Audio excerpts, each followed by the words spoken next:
E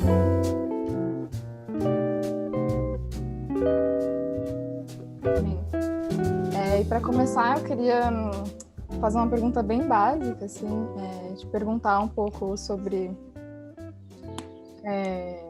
metáfora, Tristeza Grávida do Avesso, de onde surgiu essa ideia.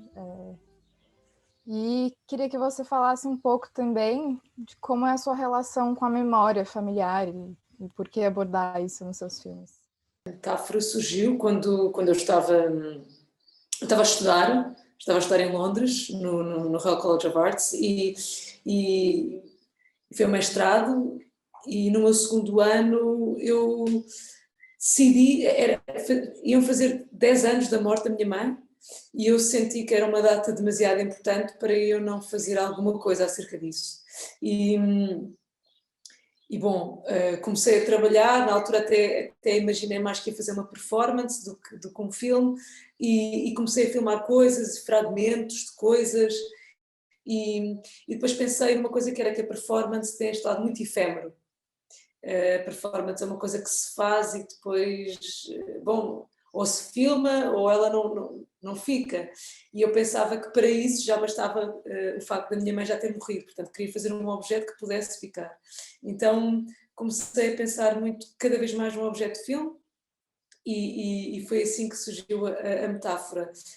Ao mesmo tempo que isto estava a acontecer, Portugal estava a atravessar uma crise económica e financeira, a crise de 2012, e isso fazia-nos pensar muito em tudo o que estava a acontecer, e em tudo todos os valores de Abril, do 25 de Abril, e isso foi uma coisa, portanto, de repente todos os valores que tinham sido ganhos com o 25 de Abril, com a Revolução em Portugal, de repente estavam a ser postos em causa com a crise financeira que nós estávamos a ter em 2012.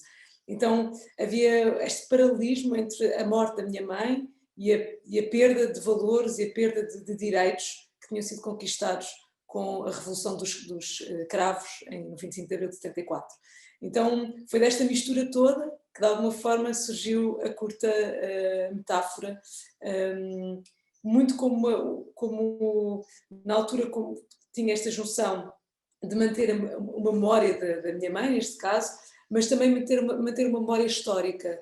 Eu tenho muito medo de perder as minhas memórias, tenho muito medo porque acho que as nossas memórias são uma espécie de referente daquilo que nós somos, da nossa identidade, e depois há outra coisa que eu também sinto em relação às memórias, que eu às vezes já não sei se elas são reais ou se foram inventadas. Então tenho uma relação com as memórias que às vezes é um pouco ficcional, que eu já não sei o que é verdade, o que é ficção, mas também deixei de me preocupar com isso, no sentido em que eu creio que mesmo a criação de memórias é uma necessidade de sobrevivência.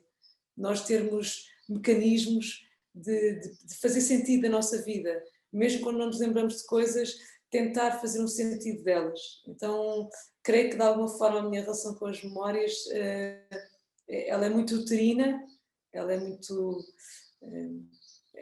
importante para mim, mas é também este lado que aprendi a jogar com este lado de inventar e de criar para sobreviver, se calhar.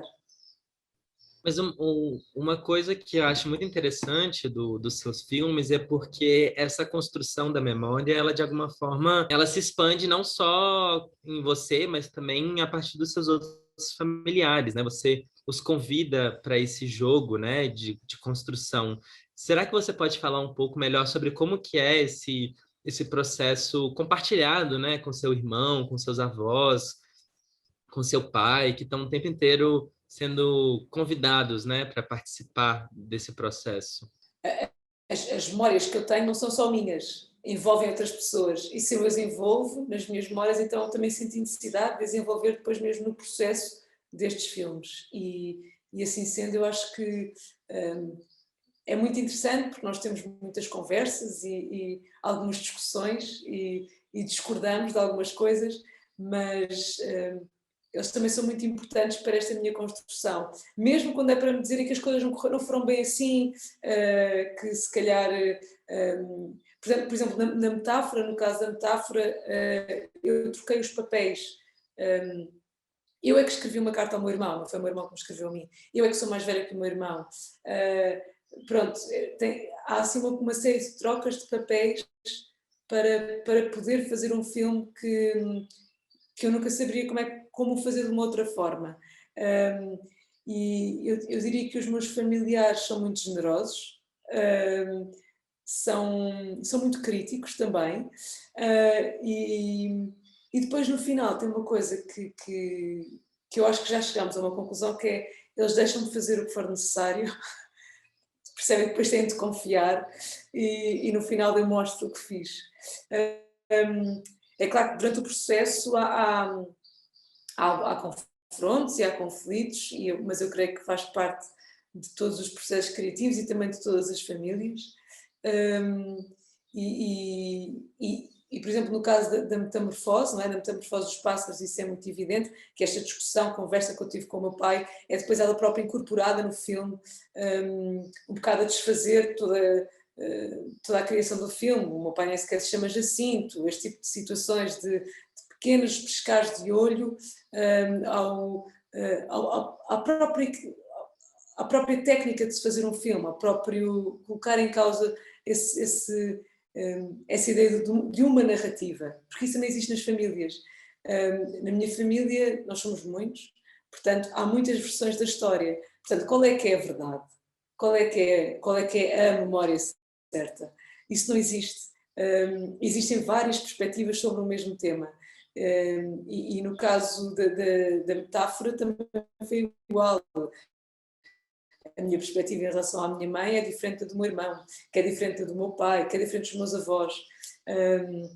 E na metáfora também tive uma coisa que agradeço muito, que foi o apoio assim, incrível dos meus avós, dos pais da minha mãe, e comoveu-me muito a forma como eles entraram no filme, porque a dor de se perder uma mãe é uma coisa, mas a dor de se perder um filho eu acho que é inimaginável.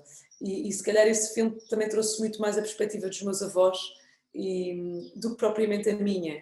Era uma perspectiva muito mais de como é que se continua a viver quando se tem uma perda da qual nunca se vai recuperar. E os meus avós nisso foram muito generosos. E no caso dos meus avós foi muito bonito porque nunca puseram em causa. Vamos fazer, ok, o que é que queres que eu faça? É para ali, é para não sei o quê. E criámos juntos de alguma forma uma coisa muito sem grandes conversas, não falámos muito, eu disse só o que é que eu queria fazer e depois os meus avós, assim num pacto silencioso, construímos também de alguma forma as imagens que faziam parte do filme. Nossa, Catarina, é muito bonito isso que você falou. Eu queria saber um pouco mais sobre como é essa passagem desse assunto tão íntimo, tão delicado, para um espaço público que é o cinema, né? Como é compartilhar isso e tornar a história da sua família uma coisa coletiva, né? Eu acho que não é à toa que seu filme fez tanto sucesso e tanta gente se sente tocado por ele, né? Porque, de certa forma, tem alguma coisa de universal ali das famílias. Eu tinha muito medo que o filme ficasse fechado na minha história e na minha família. Porque também não acho justo fazer filmes que só me interessam a mim e à minha família. Acho um pouco injusto. E esta era uma questão que eu tinha. E depois houve outra questão que comecei a pensar muito seriamente, que é o meu filme é sobre um tema muito banal. Não há nada de extraordinário no meu filme. Infelizmente, perder uma mãe é uma coisa pela qual muitos de nós já passaram e muitos de nós passarão. É uma inevitabilidade. E por isso não há nada de extraordinário nisso. Mas, ao mesmo tempo, esta era uma história que me motivava muito e que eu queria muito escrever sobre ela, sobre como é que se continua, como é que as famílias continuam, como é que se sobrevive à morte de alguém que nos é tão próximo, porque em última análise, também a parte que nós somos com essa pessoa também morre. E isso também há um luto que não se fala muito, mas há um luto das pessoas que ficam, que é enterrar uma parte de si própria, porque ela deixa de existir. A forma como eu sou com a Vitória é diferente da forma como eu sou com o Gustavo, ou como eu sou com a Isabela. Portanto, isso são tudo relações pessoais. E pronto, então Para mim não existia, é uma história privada, é uma história pessoal, não privada, pessoal, mas eu também acho que o cinema está feito de histórias pessoais, que depois são transformadas, ou seja, e muitas das histórias que mais me tocam, mesmo quando depois são transformadas em ficções, vêm de um sítio muito pessoal e de uma motivação muito profunda dos realizadores e realizadoras. E eu acho que é muito interessante. Há pouco tempo ouvi uma conversa com uma realizadora bósnia, a Aida Bergic, acho que é assim que se diz, e ela dizia uma coisa muito bonita, dizia que ela fez filmes lindíssimos, fez um filme chamado As Crianças de Sarajevo, The Children of Sarajevo, em 2012, e ela teve na conversa, ela disse uma coisa incrível, que ela dizia, quando a motivação do realizador ou da realizadora está certa, quando a motivação é, quando ele defende ou ela defende a ideia com todo o seu humor, então nós perdoamos depois todos os erros que possam acontecer num filme. Eu achei isto muito bonito, a ideia de que nós temos de ser realmente muito apaixonadas e apaixonados pelo tema que estamos a trabalhar. No meu caso, como era a minha família e como era uma história minha, pessoal, a minha motivação fez com que eu tinha a sensação que mesmo que eu demorasse 20 anos a fazer o filme, eu ia fazê-lo, sempre. E eu acho que isso é uma coisa muito importante quando se está a passar por um processo que é tão moroso, às vezes tão exigente, às vezes que nos traz muito sofrimento. E então o pessoal, verdadeiramente, para mim, tornou-se uma arma, uma grande força. Também há uma coisa importante a dizer, que eu durante, sobretudo nos últimos anos, quando estava a fazer agora, não a curta, mas a longa, eu decidi que não ia ver filmes sobre famílias, no sentido de documentais sobre famílias, porque queria muito perceber como é que eu ia contar a história, porque há muitos filmes sobre famílias e têm todos as suas singularidades e especificidades, mas eu queria saber como contar sobre esta família e ao mesmo tempo que não fosse muito fechado para poder chegar também a maior parte a outras pessoas que tenham passado exatamente pela mesma coisa que eu. Portanto, isto foi uma questão que esteve sempre presente de alguma forma. E Catarina, aproveitando que você trouxe essa questão de outros filmes, né, eu queria fazer outro tipo de conexão, porque quando a gente pensa nesse memorialismo das nossas famílias, né, a gente inevitavelmente acaba nos remetendo aos álbuns de família, aos portas-retratos espalhados pela casa, né, essas formas também de memória que atravessam os tempos, estão aí antes do cinema, enfim. De que forma que você aproxima e distancia o seu filme dessas formas de memorialismo familiar, dos álbuns de família, das formas de contar as histórias? De que forma você acha que isso contamina e também, às vezes, você se afasta dessas formas de contar histórias familiares? Bom, eu também tenho uma cena com fotografias no meu filme, nos dois, aliás, em ambos. Acho que as fotografias é uma forma muito poderosa de nós evocarmos os nossos mortos.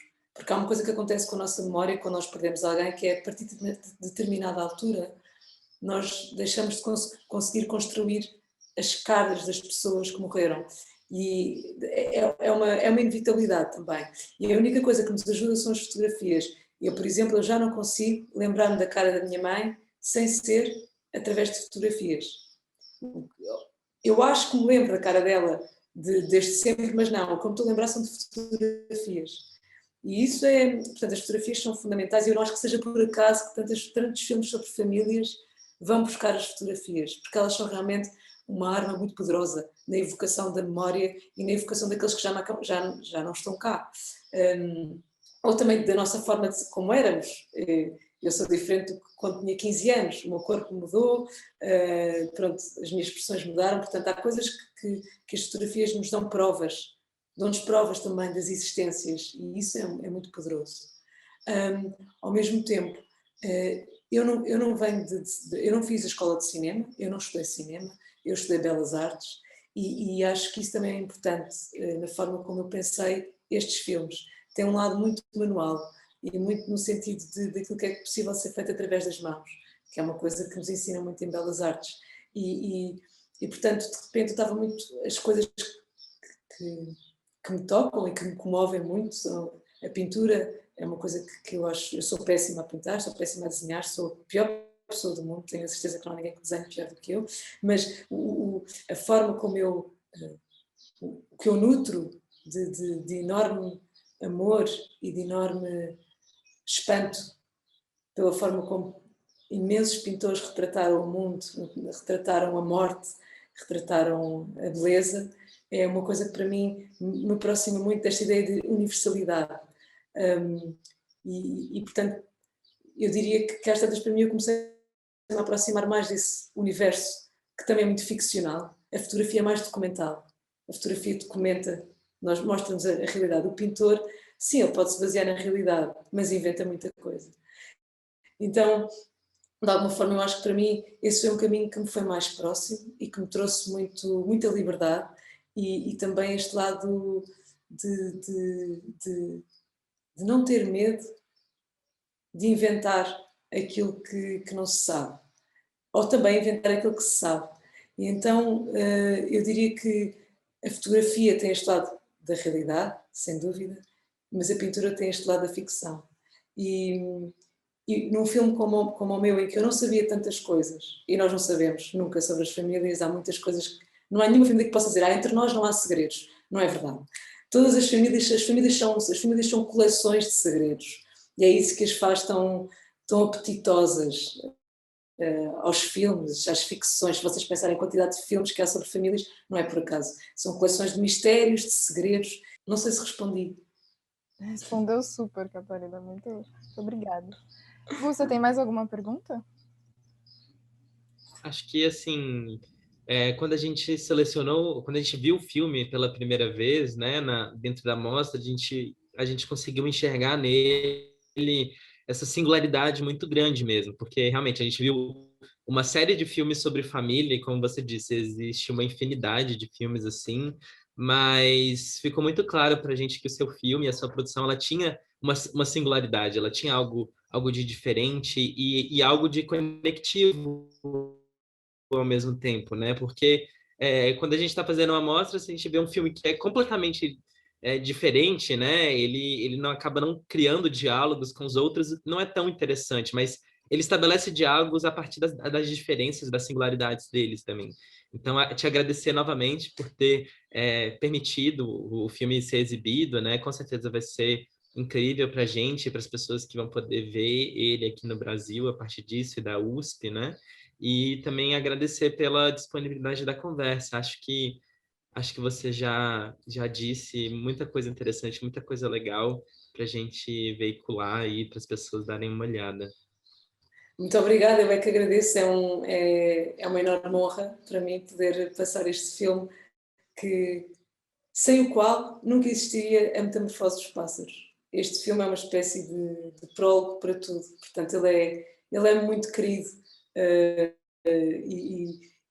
E pronto, por isso fico muito contente. Muito obrigada a vocês pelo convite. Obrigada, Catarina, foi incrível. Os filmes são incríveis, sou muito fã, muito feliz com essa conversa. Bom. E é isso, muito obrigada pela sua gentileza. Ora, essa tudo a correr bem, muita força e muita força para tudo o que está a passar no Brasil, que é muito triste, mas nós temos assim enorme, deste lado do Atlântico, eu agora neste momento mais no meio do Atlântico, temos sempre esta coisa que o Brasil é esta força da natureza, que mesmo faça coisas horríveis como estão a passar, eu tenho a certeza que há um lado melhor que aí virá. E até lá mando todo o amor e toda a força para vocês, para os vossos familiares, para os vossos amores e que este período de trevas passe depressa e que o Bolsonaro desapareça rapidamente e que vocês possam continuar a ser o país maravilhoso que são e que merecem ser. Muita força. Muito obrigado, Catarina, pelas palavras de solidariedade. Olha, muito obrigada e alguma coisa que seja preciso, escrevam-me. Pronto, estou por aqui. Obrigada. Muito obrigado. Tchau, tchau. Obrigada, tchau, tchau. Tchau. Tchau.